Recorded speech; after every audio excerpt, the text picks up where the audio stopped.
Hayop ka, Tanggol. Di ako papayag na makuha mong lahat ng mga pinaghirapan ko. Ako ang nagpakahirap.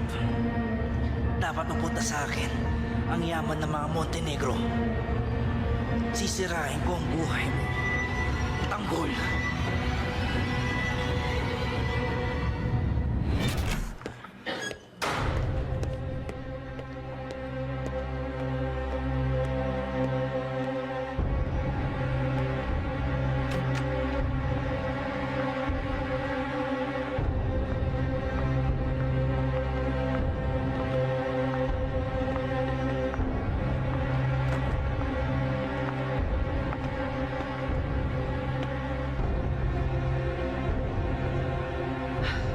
Buti nagpaawat ka, Tanggol.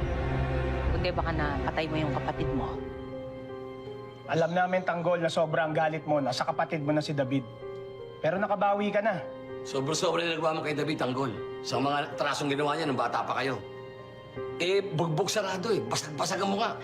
Bakit ba sobrang galit mo doon? Ano bang ginawa nila sa'yo?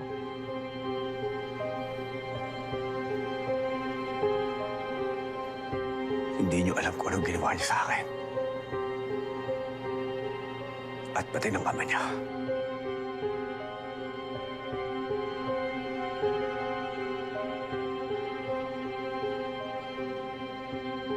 Yung hayop na yan! Ang dahilan kaya nagkakalit sila siyang buhay sa pamilya! Ikaw pala nagnakaw ng pera ko. Hindi ko na ako pinakawa mo pa. Ang tagal ko nagtipi sa'yo.